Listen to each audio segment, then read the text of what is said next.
નમસ્કાર. ચાલો આજે એક એવી અદ્ભુત સફર પર નીકળીએ જ્યાં આપણે આપણા આ ગ્રહ પરની કેટલીક સૌથી મોટી અને ભવ્ય વસ્તુઓને જોઈશું. કેટલીક કુદરતે બનાવી છે તો કેટલીક માણસે. તો તૈયાર થઈ જાઓ, કારણ કે આ સફર કલ્પના કરતાં પણ મોટી થવાની છે. પણ એ પહેલાં 1 મિનિટ માટે વિચારીએ, આપણને આ સૌથી મોટી વસ્તુઓ જાણવામાં આટલો બધો રસ કેમ પડતો હશે? આખરે એમાં એવું તે શું છે જે આપણને આટલું આકર્ષિત કરે છે? ચાલો આ સવાલને મનમાં રાખીને આપણી આ વિરાટ ખોજ શરૂ કરીએ. આપણી સફરની શરૂઆત કરીએ કુદરતના કરિશ્માઓથી, એવા વિરાટ સર્જનો જેનું નિર્માણ ખુદ પૃથ્વીએ કર્યું છે. કુદરતની ભવ્યતાનો અનુભવ કરવા માટે તૈયાર રહો. સારું, તો ચાલો એકદમ બેઝિક સવાલથી શરૂઆત કરીએ. આપણા ગ્રહ પરનો સૌથી મોટો જમીનનો ટુકડો એટલે કે સૌથી મોટો ખંડ કયો છે? અને જવાબ છે એશિયા. જરા આ આંકડા પર ધ્યાન આપો. દુનિયાની કુલ જમીનનો 3જો ભાગ એટલે કે પૃથ્વી પરની દર 3માંથી 1 એકર જમીન એશિયામાં છે. વિચારો કે આટલા મોટા વિસ્તારમાં કેટલી બધી સંસ્કૃતિઓ અને કુદરતી વિવિધતા સમાયેલી હશે. જમીનની વાત તો થઈ ગઈ. હવે જરા પાણી તરફ વળીએ. આપણો ગ્રહ તો મોટે ભાગે પાણીથી જ બનેલો છે. પણ એ બધા મહાસાગરોમાં સૌથી મોટો કયો છે? એ છે પ્રશાંત મહાસાગર. અને કેટલો મોટો છે એની કલ્પના કરવી પણ મુશ્કેલ છે. જો દુનિયાના બધા જ ખંડોને ભેગા કરીને આ મહાસાગરમાં મૂકી દઈએ ને, તો પણ ખાસી એવી જગ્યા વધી પડે. આ વાત ખરેખર અકલ્પનીય છે. પાણીની જ વાતને આગળ વધારીએ તો હવે એ જીવાદોરીની વાત કરીએ જે હજારો કિલોમીટર સુધી ફેલાઈને સંસ્કૃતિઓને જીવન આપે છે. દુનિયાની સૌથી લાંબી નદી કઈ હશે? એ છે નાઇલ નદી, જેની લંબાઈ છે પૂરા 6,650 કિલોમીટર. આ અંતર કેટલું છે એનો અંદાજો લગાવવો હોય તો ભારતની ઉત્તરથી દક્ષિણની જે લંબાઈ છે ને, એનાથી લગભગ બમણું. સાચે જ સદીઓથી સંસ્કૃતિઓને જીવાડતી આવી છે આ નદી. ચાલો હવે એક એવો સવાલ જે કદાચ થોડો ગૂંચવી નાખે. રણ શબ્દ સાંભળતા જ મનમાં શું આવે? ધગધગતી રેતી, ગરમી, બરાબર ને? પણ શું થાય જો હું કહું કે દુનિયાનું સૌથી મોટું રણ તો બરફનું બનેલું છે? હા, બિલકુલ સાચું સાંભળ્યું.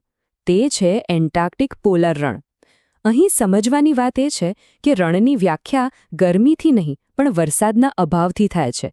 અને એન્ટાર્કટિકા એટલું સૂકું છે કે તે પૃથ્વી પરનું સૌથી મોટું રણ ગણાય છે. છે ને નવાઈની વાત? અને હવે વાત કરીએ ટાપુઓની. જુઓ, ઓસ્ટ્રેલિયા જેવો મોટો ભૂભાગ તો આખો ખંડ કહેવાય. પણ એ સિવાય એવો કયો ટાપુ છે જે દુનિયામાં સૌથી મોટો છે? તો એ છે ગ્રીનલેન્ડ. બરફની ચાદર ઓઢેલો એક વિશાળ ટાપુ. સારું, તો કુદરતના ભૂગોળની વાત તો કરી, હવે જરા પ્રાણી જગતમાં ડોક્યું કરીએ. પૃથ્વી પર આજ સુધી જન્મેલા જીવોમાં સૌથી મોટો કોણ હશે? કોઈ ડાયનોસોર? ના, જવાબ એનાથી પણ ક્યાંય મોટો છે. તે છે બ્લુ વ્હેલ, સમુદ્રનો સૌમ્ય મહાકાય જીવ. એની સાઇઝનો અંદાજો લગાવવો હોય તો બસ આટલું જ કાફી છે. એનું દિલ, ખાલી એનું હૃદય જ એક નાની કાર જેટલું હોય છે. જરા વિચારો તો ખરા. તો એ તો થઈ દરિયાની વાત. પણ જમીન પર કોનો રાજ ચાલે છે? જમીન પર ચાલનારો સૌથી મોટો જીવ કયો? અહીં આવે છે આફ્રિકન હાથી. પોતાની તાકાત અને ભવ્ય દેખાવ માટે જાણીતો આ જીવ જમીન પરનો નિર્વિવાદ રાજા છે. અને હવે જુઓ આ બંનેને સાથે. આ તસવીર બધું જ કહી દે છે. બ્લુ વ્હેલની સામે જમીનનું સૌથી મોટો જીવ, આફ્રિકન હાથી. પણ કેટલો નાનો લાગે છે! કુદરતની રચના ખરેખર અદ્ભુત અને આશ્ચર્યજનક છે. તો કુદરતની વિશાળતા તો આપણે જોઈ લીધી, પણ હવે વારો છે એ જોવાનો કે માણસે પોતાની બુદ્ધિ અને મહેનતથી કેવા વિરાટ કામો કર્યા છે. ચાલો હવે માનવસર્જિત દુનિયામાં જઈએ. જ્યારે આપણે કહીએ કે સૌથી મોટો દેશ, તો એનો અર્થ શું થાય? શું આપણે એને ફક્ત એનું જમીનના માપથી જ જોઈએ છીએ? જો વાત ખાલી જમીનના વિસ્તારની હોય તો જવાબ એકદમ સ્પષ્ટ છે. રશિયા. એ એટલો મોટો દેશ છે કે એમાં એક છેડેથી બીજે છેડે જવા માટે 11 અલગ-અલગ ટાઈમ ઝોન પાર કરવા પડે. પણ શું દેશ ફક્ત જમીનથી બને છે? ના, દેશ તો લોકોથી બને છે. તો પછી લોકોની સંખ્યાના હિસાબે સૌથી મોટો દેશ કયો? અને અહીં આખી વાત બદલાઈ જાય છે. જુઓ, જમીનની બાબતમાં રશિયા ભલે આગળ હોય પણ વસ્તીની દ્રષ્ટિએ ભારત દુનિયામાં નંબર 1 છે. અને હા, એ દુનિયાની સૌથી મોટી લોકશાહી પણ છે. એટલે સૌથી મોટું હોવાનો માપદંડ બદલાતા જ જવાબ પણ બદલાઈ જાય છે. દેશોની વાત છોડીને હવે આપણે એક એવી રચનાની વાત કરીએ જે માનવીય ઇજનેરીનો બેનમૂન નમૂનો છે.